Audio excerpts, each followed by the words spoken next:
Dartmouth, Ambassador Sallai Meridor, the chairman of the National Library of Israel, and Professor Miron Izakson, a poet and novelist and professor of Hebrew literature at Bar-Ilan University.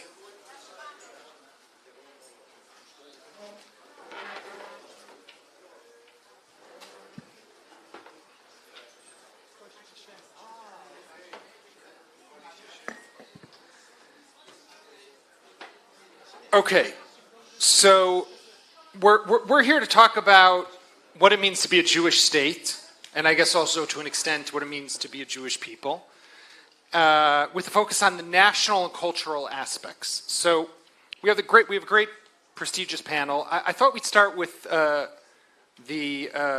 judge on the panel, Judge Freier. First of all, welcome.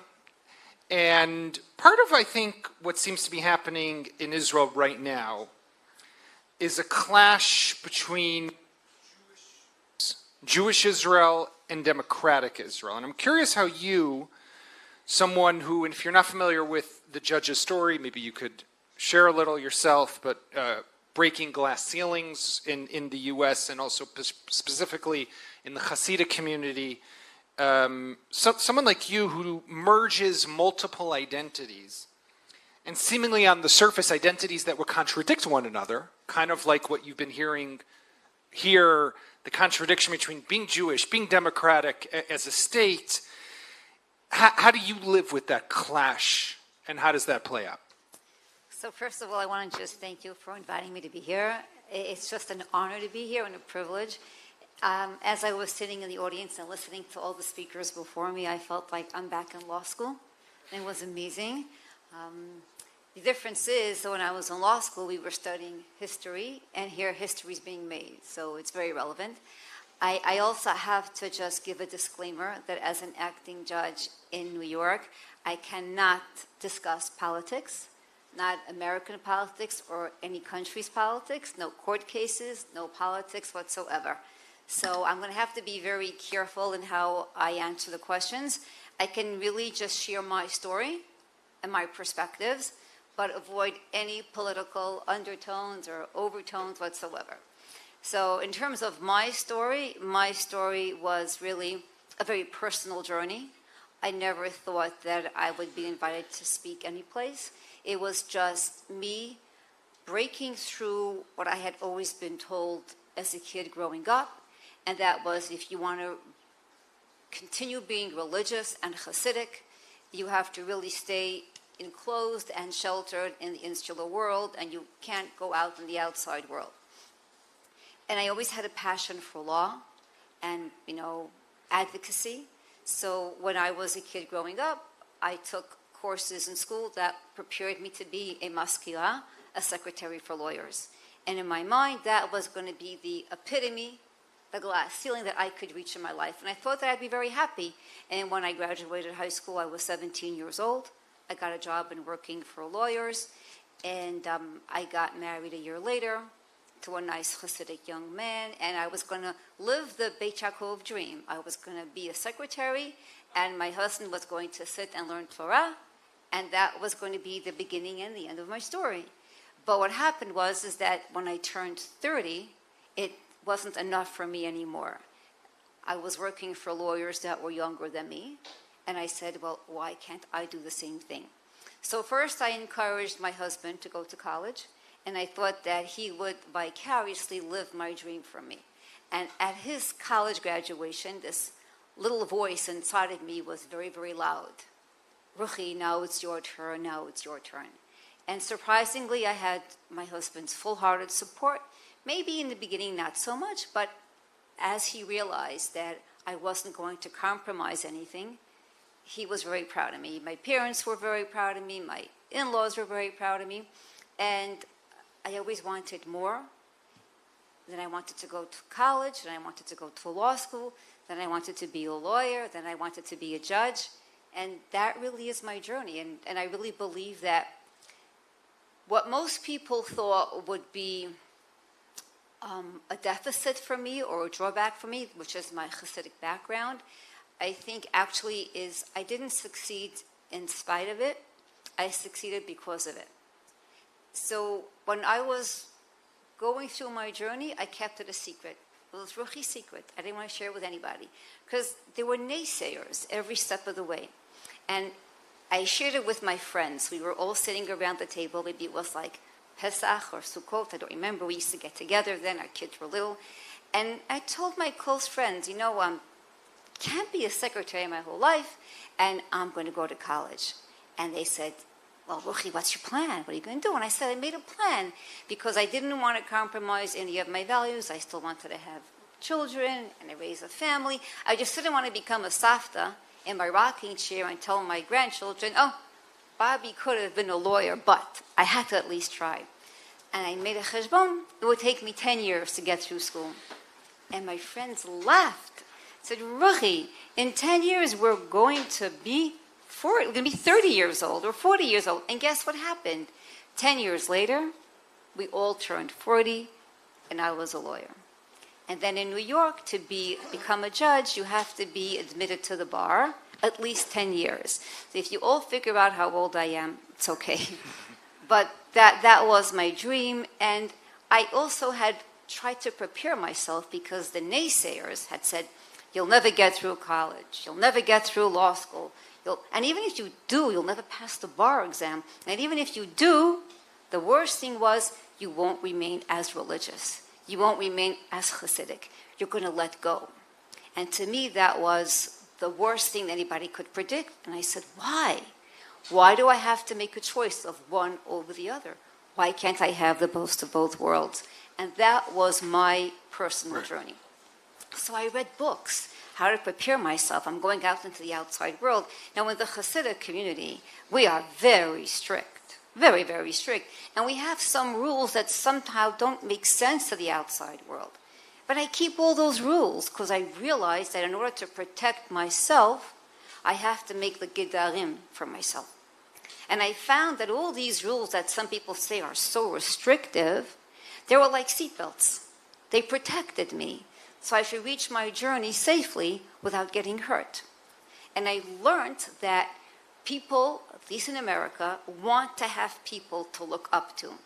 And they are very happy that I have my safeguards. So I was campaigning for civil court judge. And I had to go around to different communities and meet people and ask them, vote for me. And then I don't shake hands with men, right? And I would knock on a door on Sunday morning, and a man opens up the door with a cross around his neck. And I'm waking him up Sunday morning, and he opens up the door, and he puts out his hand, and I say, please forgive me, I'm Hasidic, I can't shake your hand, but I want your vote, because I'm running for civil court judge. And he looked at me like, no, this woman is crazy, but you'll have my vote. So that really basically was my journey. Fascinating, and I guess a very personal merge of different identities. So Professor Heschel, I do want to turn to you. Last week, the world, or particularly the United States, marked the 60th anniversary to Martin Luther King's famous speech, I Have a Dream. And your late father, Rabbi Avraham Yoshua Heschel, was famous for many things, but also there's that iconic photo of him walking arm in arm with Martin Luther King in Selma back in 1965. And I was reading something that you recently wrote a couple years ago about how standing up for people in suffering is a religious occasion. I think those were the words that you used. And I'm going to go from 1965 for a moment to where we are today in Israel. You look at Israel today. Do you feel that we as a country still stand for that? We as a people still stand for that? So let me begin. Thank you, Yedidia Stern, for inviting me to contribute to the book and for inviting me to be here. It's been a fascinating day.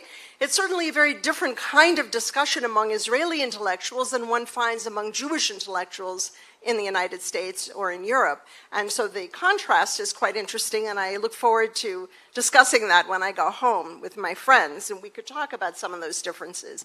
This panel is supposed to be about national and cultural aspects of the Jewish state, but actually I think we should be here to talk about moral and religious aspects. And moral and religious, in a sense, they are the same, aren't they? Can you be religious and not be moral? And that was, in fact, the essence of what Dr. King represented and certainly what my father represented, not because of was my father, but because he was representing Jewish teaching.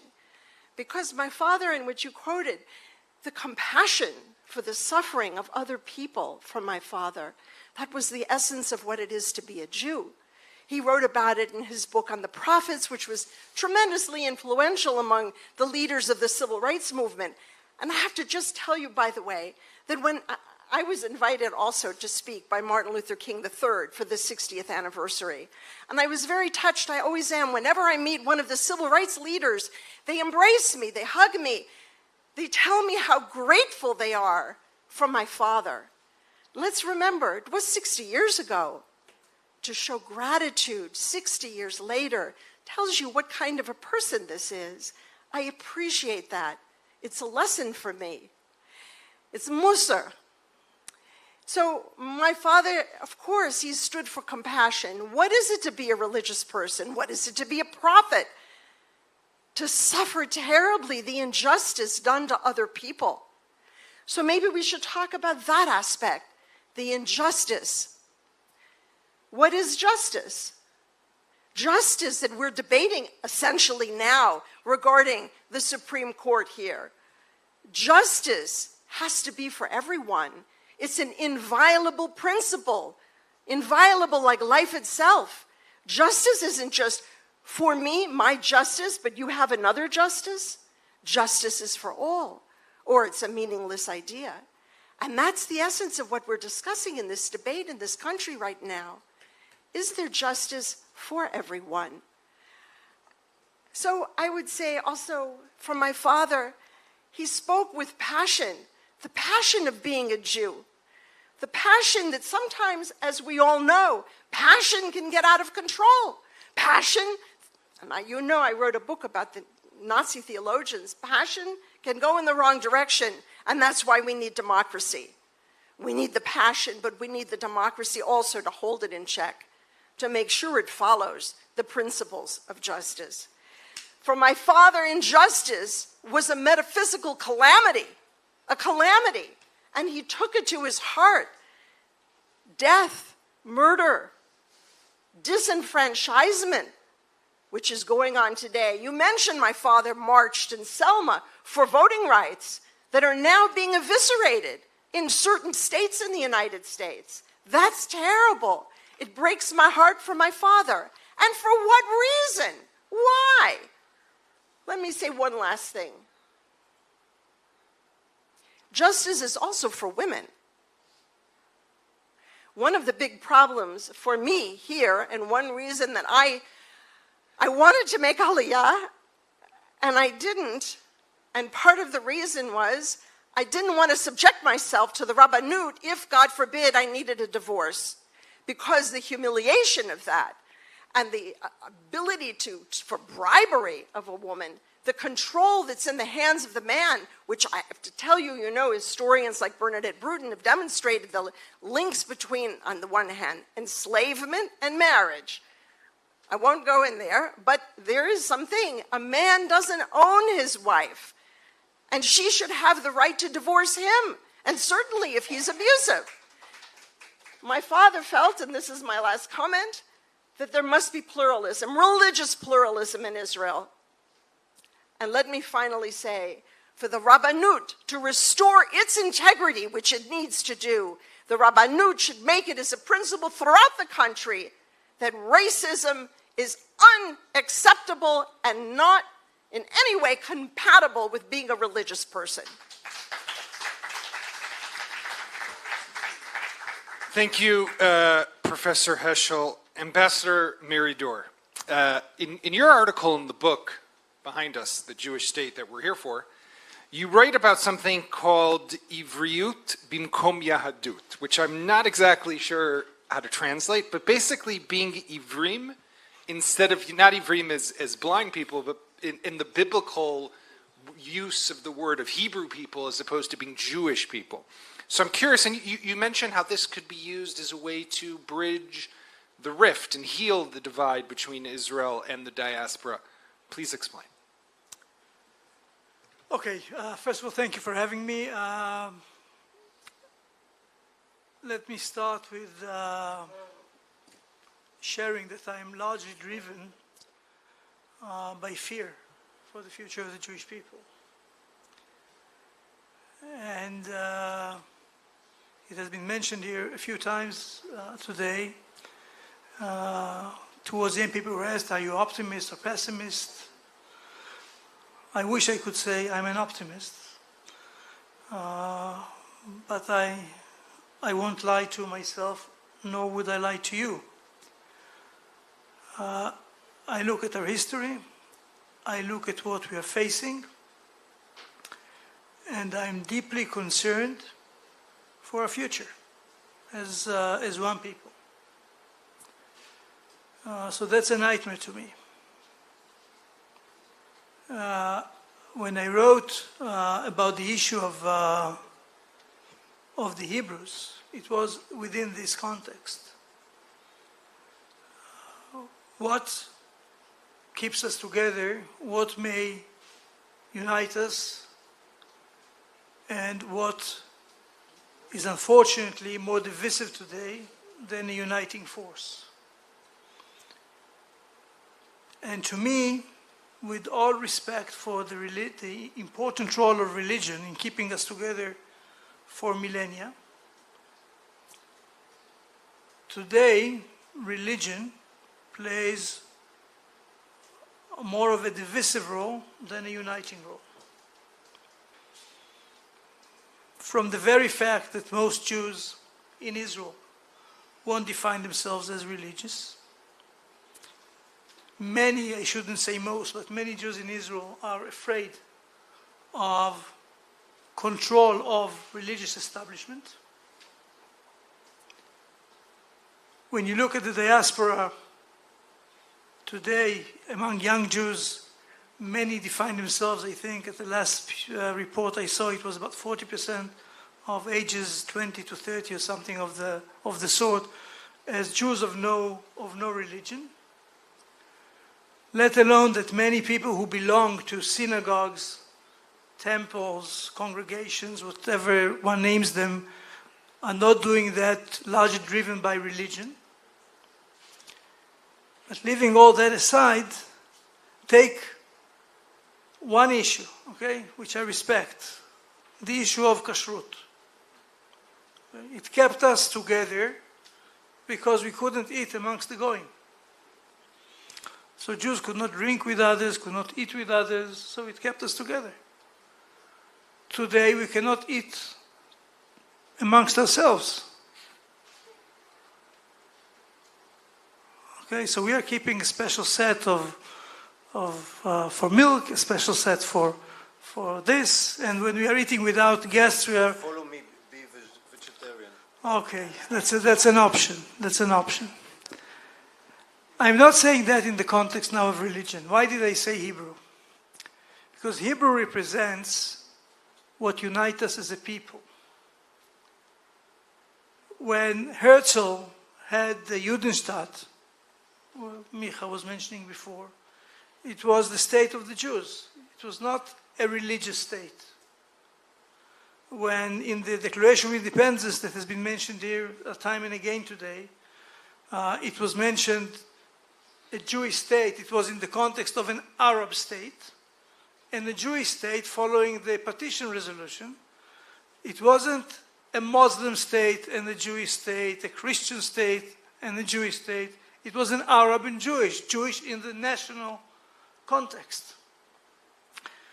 And when you look at where we were, where we started, Abraham was Ivri. The person who was protected by Moses was Ivri. The midwives were Ivriot.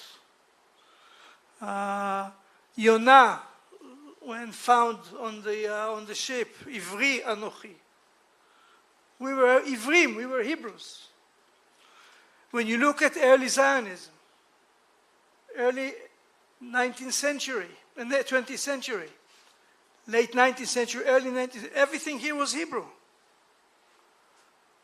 Histadrut Ovdim Ivriim, the the labor organization was Ivri. The fight was for Hebrew work, for Avodah Ivrit. Take every term.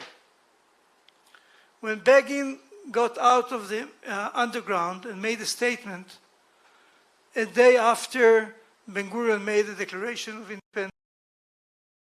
Independence of the State of Israel, Begin used the term Hebrew 33 times in his one speech. What did it mean? It means that what unites us is largely shared history, shared values, shared heritage, hopefully shared destiny, ethnicity, caring for each other, things that build a nation. And in intriguing the issue of Hebrew versus Jewish, I didn't think the day after everybody will call himself, I'm Ivri, I'm Hebrew. But I wanted to bring about the notion that if we don't focus on what unites us and allow whichever what divides us, and it's not only religion, to be the source and magnet of our energy, we could self-destroy ourselves. So just one very quick follow-up so I understand. Does that mean, because there is a movement in America, for example, to teach Hebrew and there's charter schools and those kind of things, does that mean that you would put bigger focus on Hebrew language study for Jews? First of all, this was not the context of what the Hebrew language was not the focus of of what I wrote. The situation of Hebrew, in my view, in the diaspora is a tragedy. Because again, what may keep us together in the future? And as I told you, that is, to me, the nightmare. Right. And I think we should be aware and admit that part of what has kept us for 2,000 years was the trauma of the destruction and the experience of anti-Semitism and the fear of the goyim, or of the enemies.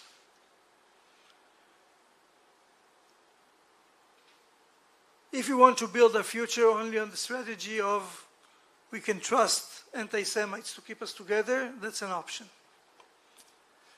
But if this weakens, then the question comes, what may keep us together? Mm-hmm. One of the treasures that I think can keep us together is our unique language, Hebrew. And the fact that so many Jews out of Israel are giving up on this treasure is, to me, a personal loss, a personal Jewish loss, but that's their judgment. But it's a tragedy for the future of our nation, because a language is a critical element in a national existence. You give up on a critical element, you make the entire structure weaker. So speaking of language, we have with us Professor Izakson, who's also a poet, acclaimed poet here in Israel. And first of all, I think you're going to share with us a brief poem in English. But the question I wanted to ask you after you read the poem is, what does it mean when we talk about culture and art in a Jewish state, as opposed to, for example, the galut, or the exile, where Jews for thousands of years, we know, created and drew and wrote and were amazing innovators. But what about here in Israel over the last 75 years? Thank you, and thank you very much, Yedidia, and all these institutes for all you are doing, very important, including these books, and I'm very happy here to be with you. By the way, when Yonah said, Ivri ani, the end of the sentence, ואת השם אלוהי השמיים אנוכי ירא. We have a trend in our society many times to quote only half of sentences. לא בחיל ולא בכוח, כי אם ברוחי אמר השם, וכו הלאה, וכן הלאה. Now, the only advantage that I have as a poet here, then when we... אני יודע שעליך אני יכול לסמוך, הלוואי ואתה היית הבעיה. The only advantage that I have as a poet that when there were the demonstrations outside, and all over the year there are demonstrations, and some of my family are going there and so on, and I'm trying to talk here or there, is that as a poet, I have demonstrations and riots all the time in my mind. So whenever there are also some riots outside, I don't mind too much. The poem that I read, I thought to read it in the end, but I bring it because of you in the beginning, is a poem that I wrote many years ago, and I think that it symbolizes a lot the postmodernism and what is happening in Israel and what is happening also in the States. The relations between us and the edge. We are so attracted by the edge. And here in Israel we have now this problem. Everybody is very being attracted by the edge. And the vast majority who want to be reasonable, as in reasonable is not only a problem of the High Court of Israel, but reasonable is a human problem. I don't know what happened to them. And the attraction of the edge, we are attracted by the edge, but we don't want to be ruined by the edge. I read it to you. I come attracted to the edge. How pleasant to be the last, but still to be. Trying a musical instrument, playing on it almost without melody, and me asking for a fate almost without standing. A man plays on the edge of a string and draws from it a note. Afterwards, he brings his body to the edge of health and still objects to being controlled by sickness. Stepping lightly, but still not flying. The words went crazy without madness. Confusion of morals while guarding closeness. How pleasant the edge for existence. How fearful its dimension. Thank you. I want to relate to your question. When we speak about culture, and like everything, I like to see the source of words in Hebrew. The first time it appears in the Bible, it appears in a very bad sense. That Moshe tells the 2.5 tribes that want to stay in the other way of the river, Tarbut Anashim Chataim, culture of sinful people. And maybe we can understand from there that Tarbut is not necessarily, and Tarbut can be a bad Tarbut. It can be a Tarbut of dictatorship, it can be Tarbut of morality, it can be Tarbut of being very egoistic. And because of that, I'm very careful when we speak about Tarbut. And one of the writers that I was quite a good friend of them, Aleph Bet Yoshua, he was very concerned that during the new history of literature, the gap between literature and morality became wider and wider.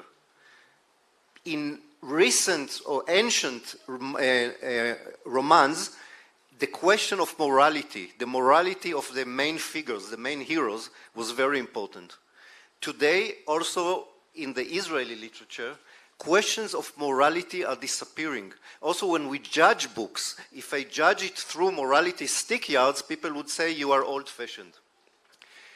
What I think is that Jews all over the world can be, of course, very prominent, very successful, even the President of the United States, if they were born in the United States, even Einstein, and so on.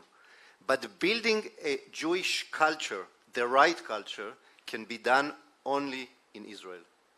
Only here we deal with our public problems and we put them also in our literature, in our painting, in our music. Only here we have to think, what does it mean to be a Jewish policeman, a Jewish army, a Jewish government? All these things can happen only in Israel, only in the Jewish state. And because of that, I think that the Hebrew literature has a very big task and a very big goal. We don't keep it enough. We are not interesting enough. And you know, you before asked me regarding also ultra-Orthodox and how they look at the culture. We have from both sides a very severe problem. I'm a graduator of Gymnasia Herzliya, which is a secular high school. Today it's in the news because of the manager there, Dgani, who's trying to exceed what he's trying to do. Now, I was there, I put my yarmulke on my head when I was about 13 years old. And I was the one and only with yarmulke on his head among 1,200 people. And Gymnasia Herzliya was maybe as the most well-known gymnasia. For me, dealing with literature, sorry? In Tel Aviv, I'm sorry. Gymnasia Herzliya. But my the best high school in Tel Aviv, he's saying. I'm sorry, but my high school... He went to the one in Jerusalem. Right. First of all, everything... Gymnasia, Jerusalem, Gymnasia. We'll deal this, we'll sort this out later, yes. Okay, you're right. You are better, ours is ancient. Now, and I think that this thing, that literature in Israel should come back to the dialogue with Judaism. As Rav Kook wrote in Orot HaTshuva in the end, that there will not be a real revival, a real renaissance of the Jews without the revival of the free literature. Right. He wrote Sifrut Chofshanit. So our goal should be here, and I'm relating now to you, to show that in our Judaism, many things of democracy are relevant, many things of moral are relevant, many things of philosophy are relevant. It couldn't be anymore all the time this debate between democracy and Judaism, because Judaism includes in itself many things of democracy. Thank you very much, Professor. And just, I think I mentioned this before, but Ambassador Meridor is now the chairman of the National Library, so obviously literature is very important, naturally.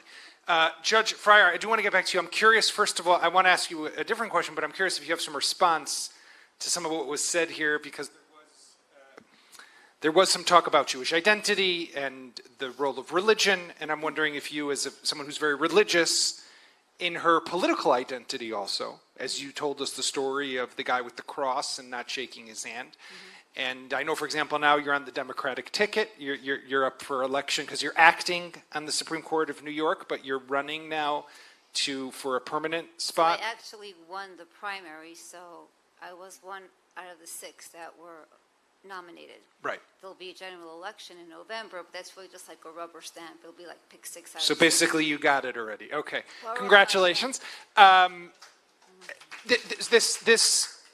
So again, this contradiction or this clash, do you have a response to that?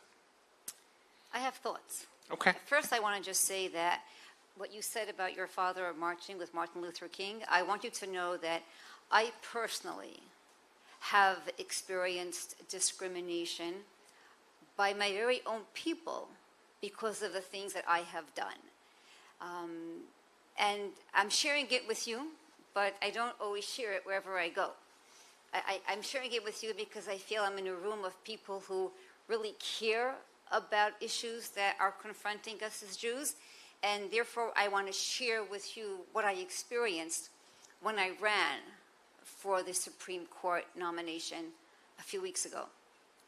And so I don't know how many of you know that I'm a volunteer paramedic and that I direct a volunteer women's EMS agency in Borough Park called Ezrat Nashim.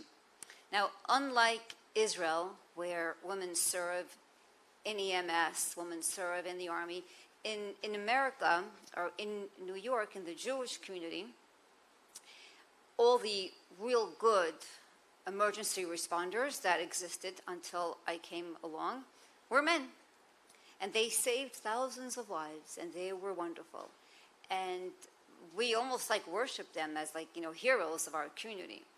And a couple of years ago, more than 10, I was asked as a lawyer to advocate for a group of women who wanted to join. And I had no idea that this was even an issue in our society. And when I listened to it and I heard what their issues were, I said if I went to law school for this cause, it was worth it. As a side, I forgot to mention that when I went to law school, I made my deal with God. And because I was very afraid of what the naysayer said, that I won't remain Hasidic. And I said, dear God, help me get through law school without compromising my Hasidic values. And when your children come to me for help, I will help them. And that is the reason why I respond yes. To any time I get invited to a Jewish event or a Jewish request for help, it's because it's my deal with God. I can't turn back. So I became an EMT and a paramedic because I felt I had to help these women. And I had no idea how upset the men would get, even though the rabbis supported me and privately said, Mrs. Freier, it's a great idea. But when it came to the politics of it, I was there in the line of fire, and I had to stand up for these women, and I did. So what happened was, the political leadership in my neighborhood is all connected with the men. And when I wanted to be a judge, I didn't want to go into politics. I wanted to be a judge. I didn't realize that I would have to run and be political. So I can only be political when I'm running. It's all part of the rules that govern judges. So here I am. I'm very proud that I became a paramedic, and I'm very proud that and I did it, by the way. The reason why I did it was not because of feminism, because I believe women are given a pedestal. We don't need a secular concept as feminism in true Judaism, because what determines your Jewish identity is who your mother is. So I think God gave us the highest place in Judaism. So I did it because I felt that for tzniut, if a woman wants a woman responder when she's having an emergency and she's giving birth in an emergency, she has the right to have a woman respond. So I upset some men in my community, and when I wanted to be a judge, they wanted to stop me. But I had a lot of support outside my community, and the reason why I won this election is because I had very strong support in the African American and Latino communities. Sorry? The voters for the Supreme Court nomination, not the general election, which is the rubber stamp. They are called district leaders. Now, so Brooklyn is divided up into different assembly districts. So you have an assembly member, and each assembly member has 2 district leaders, a male and a female co-leader. This year there were 42. 42 people were voting on who was going to be the Supreme Court judicial candidates. And you had to get their vote. And because of the way Brooklyn is structured, you had many that were from the African American Latino communities. And I really got to know them. And they understood my rules. They didn't shake my hand, but the women hugged me. And they really understood me. So I was saying then, and I would tell you that in your father's memory, the bridges that were built between the Jewish community and the African American community, I was dancing on that bridge. I wasn't walking, I was dancing. And what I learned from that experience is that sometimes you have to walk out of your Arba Kanfot and make friends. And sometimes people who you never thought would be your friend can become your biggest allies and supporters. I had African American district leaders make events in churches, and everybody was expected to go. And here I'm busy telling them, I can't eat your food, but please vote for me. I can't shake your hand, but please vote for me. And now I can't go to your event because it's in a church. But Rachel, I could go into a synagogue. Why can't you come into a church? And I said, because I cannot go to any other house of worship. I can't go to a mosque either. I can't go to a church. But I'll stand outside and I'll say hello to you. I'll sit in my car. I'll go on, I'll do, like on WhatsApp, I'll do FaceTime with you. And they saw that I was genuinely religious, but at the same time respectful. And what I learned from my experience is that we all can do the same thing. We all can be successful by dealing with people who we think are so different than us, because really we're not different. And if I had to encapsulate relationships, basically going back to my chinuch as a girl from Beit Yaakov, all human relationship is divided in 2, right? We have Ben Adam LaMakom and Ben Adam LaChavero. And in my vision here, what I see what's going on here, Ben Adam LaMakom, I would say, Hinei lo yonum v'lo yishan shomer Yisrael. God loves you all, and He will not forsake you.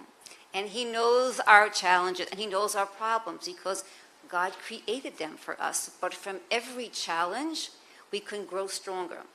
And my challenge that I had, that my own Jewish district leaders were afraid to support me because of the politics. Right. Does that make sense? Usually, the religious candidates would get an easy open door because the religious people would support you. But it wasn't the Hamon Am that was voting, it was district leaders. So typically I would go and say, hi, Henry. Hi, Jordan. Hi, Joanna. I want to run for Supreme Court. And they would say, who's your district leader? Let me meet your district leader and hear all about you. And I would say, well, I don't think my district leader is going to support me. Well, then why should I support you? I said, because you have to hear my story. And I had a black district leader say to me, you're going to get our support because we know what discrimination feels like. And I said, but I'm not discriminated, I said. Judaism doesn't discriminate against me, just a few people who do. And at the end of the day, I learned from my experience. I overcame it. Right. So it's a very positive way of looking at discrimination. I think that probably there's a lesson there for everyone. Professor Heschel, you were recently at President Herzog's speech at Congress, and I'm sure many people who watched saw as he called you out, and there was an applause. But it's no secret that you've also had some criticism over the years of Israeli policies. A few years ago, you signed a petition warning against annexation of parts of the West Bank. And I'm curious today, when you look at the rift that's going on between Israel and the diaspora, do you think that when you see our political system and what's happening here, can this be fixed with the political situation the way it is? Yes. Yes. Let me first say that I was deeply moved that President Herzog phoned me and asked me to come to the Congress. And I went there, and it was one of the most thrilling experiences of my life to see all of the Congress stand up and applaud over and over again for Israel. That was amazing. And we're applauding for Israel and for the Jewish people. And I think, what other country receives such admiration from Congress? I feel terribly grateful, and I had tears from this experience to watch this. It was very moving to me, and I have enormous respect, of course, for President Herzog and enormous gratitude. I guess I would just say I know how hard he works and how much he is striving. I was at the demonstration Motzei Shabbat in front of his home, and I thought it would be wonderful if he would come out and just greet everyone and remind us that he is the president of all the people, regardless of someone's political affiliations or views. That would be very nice. But I would say, my father spoke to the World Zionist Organization here in Israel many years ago, and he talked about Galut. And he said, of course, as an American Jew, I live in Galut. He said, but Galut, what is Galut? He said, some bar mitzvah parties are Galut. He said, Miami Beach is Galut. He said, the failure to speak out against racism is Galut. Why? Because Galut, he said, is a spiritual condition. He said, when Israel celebrates Yom Ha'atzmaut with tanks and guns in the streets of Yerushalayim, that's Galut. Is that what we stand for? That's the problem. So perhaps we need some reorientation. Of course, my father was Zionist, but I think in a different kind of way.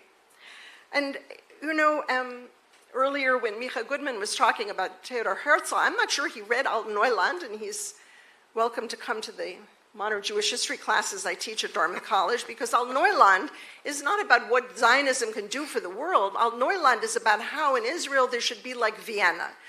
There should be, if you've read it, in the afternoon there should be kuchen with schlagzahne cake with whipped cream, and then you put on an evening gown and tuxedo and you go to the opera. And all of the service in the home, who serves you the cake, and the Arabs, the Arab servants, they'll be the servants. Well, that's not a message for the world. That's an unfortunate book. It's not a book that I would present to my students as a model. This is what Zionism contributes to the world. So I don't understand that, but he's invited to my class. Anyway, I think this question of what is Galut and what is Zionism seeking to overcome. Today, yes, what do we want to overcome? The tensions with Palestinians, of course. I wouldn't want to live like a Palestinian on the West Bank or in Gaza. Horrible. I wouldn't want that life. Who would? Nobody would. The responsibility isn't 100% on our shoulders, but we have some responsibility.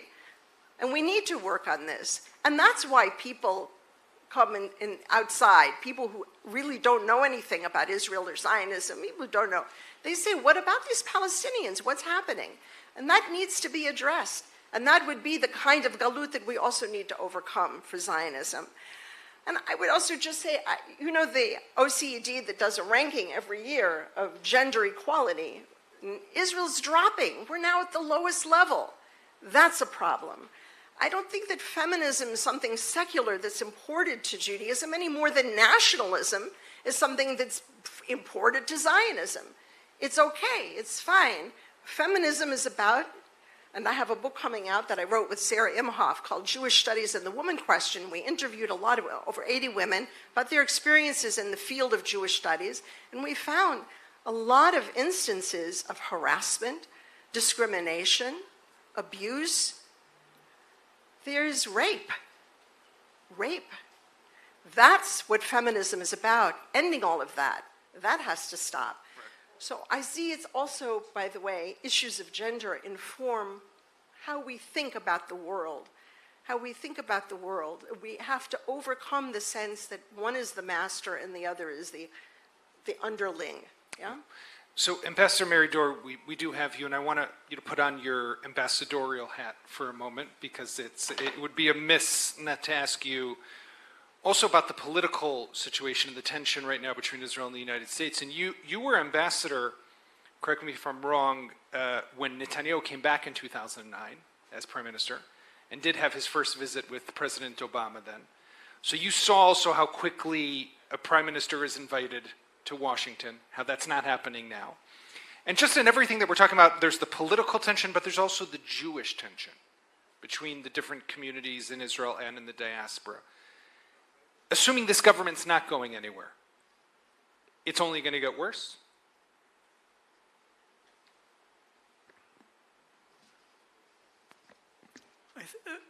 I think this should be put in a broader context. I think that there is definitely a challenge of the current events. And, but still, I wouldn't like to make it look as if only what happened here over the last 8 months created the challenge of Israel-diaspora relations. It added to it, it did not create it. If things were to be resolved tomorrow completely in Israel on this front, the challenge of Israel-diaspora relations will not go away. We're living very different realities as Jews. And it's natural. We live here in a Jewish majority society. We live here within Jewish sovereignty. We live here where Jewish rituals are part of the national calendar. We talk Hebrew. We walk the land of Israel, everything. And Jews in the diaspora, in different circumstances, in different countries, communities and sizes, live as a minority. They're organized in a community, etc., etc. So we may be living very similar as Westerners, but our Jewish lives are very different. And I think that the core challenge is how do we create, how do we build, how we strengthen those things that may keep us together. Because the natural forces, I'm afraid, may drive us apart. So this is the broader context. Current events, I think, add to accelerating this process, to making it more severe. But admittedly, with all my concern for Israel-diaspora relations, I'm afraid that what we are doing to ourselves now could break the Israeli Jewish society apart. And then there would not be, sometimes I think that it's easier to create relationship between Jews on the right in the diaspora and Jews on the right in Israel, Jews on the left in Israel and Jews on the right on the left in the diaspora, than keep us together as one people. And this is why, if we don't stop killing ourselves, it looks to me like I'm hopeful it's not an autoimmune disease. We are crazy. Like, we are focusing largely on what can kill us domestically, instead of saying, stop. You know, I have 9 grandchildren. Sometimes they are all coming to Shabbat tables. There are debates on different issues. What is my main concern as a grandfather is that everybody walks away from the table with love for the others, no matter what the opinions were. What do I care if this one is right or if that one is right? I cared for the family. Mm-hmm. And people here forgot that at the end of the day, it's not about whether I'm right or you're right. It's about having a family. I thought you were going to say you mostly wanted to make sure they come to the library, but okay. Professor Izakson, on that note, the culture in Israel today, with the government, and I'm sorry that we're kind of ending in more pessimistic tones, but culture in Israel today with a far-right government, very ultra-religious, ultra-Orthodox, but even among the Tzionut Datit, or the party that has taken hostage that term and does not really represent, but that's a separate issue, the culture's changed, right? It's not the same culture that you spoke about before of what it means to create culture in a Jewish state. Thank you. I will say in short sentences. First of all, from family perspective, as the judge described her family so beautifully, I want to say why I'm optimistic. Because from my side, from one side, I'm from Tzizling family, and Aaron Tzizling was the one to argue with Ben Gurion not to mention God in Megillat Ha'atzmaut. And from the other side, I'm Mazie, who was the leader of the Hebrew committee here in Israel, one of our first doctors. And we have integrated family. The second thing that I want to tell you, the culture in Israel suffers from many years. Now what is happening with this government, of course, makes it worse. But for many years, we suffer from some artificial culture. We have a big crisis in humanities, which we have all over the world, but in Israel, I feel it more, of course. And people do not understand that to be a better doctor or a better engineer or a better, I don't know, you should know also Bible and philosophy and history. What was very, very clear-cut in the past. Now this government, of course, doesn't deal with it too much, but I must admit that for many years we have this problem. The last 2 remarks, you mentioned the Tzionut Datit. I didn't come from the Tzionut Datit. I came from what was called in Israel Tzionim Klaliyim, but as Sallai knows, but my late wife, who passed away 5 months ago, came from the Tzionut Datit. And you should see my children, my 7 children. When you talk about Tzionut Datit, people here are totally misled. We have now very poor representative in the Knesset. But the Tzionut Datit is much bigger than that, much better, much interesting than that. You have thousands of people of Tzionut Datit who read literature, who go to the army, to the best units, who are involved in everything. You have Yedidia. I'm not saying myself, I'm not so good. But around, so when you speak about Tzionut Datit, people around here in this room, I must ask you, be more fair. Of course, we have some people who are crazy, but we have crazy people all over the map. All over the map. It's not also the same Labour Party. It's not the same left. When you speak now in the Labour Party about Zionism, about Jews in the Galilee, about things that were obvious to Rabin and Peres and Galili and Golda, they will throw you away. The problem is not only in the Tzionut Datit. And the last thing that I want to say, that I think we should all share, sure, me, I many times fail in it, we should be much more humble.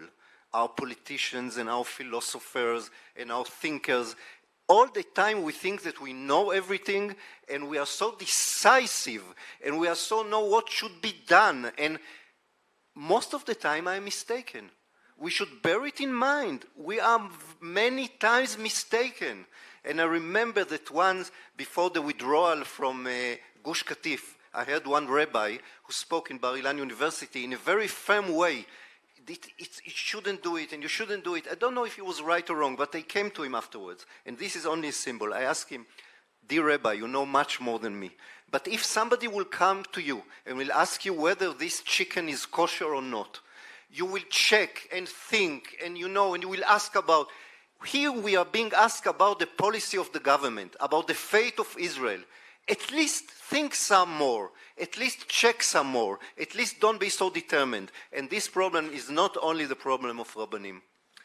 On the note of being more humble, I think that's a great way to end and to stick to our time limit of 7:45. But for a think tank to be more humble, this is a place of thought. So thank you very much to Sallai, Miron, Susannah, and Rachi Freier. Thank you very much. And thank you to everyone for coming. תודה רבה לך. תודה רבה לך.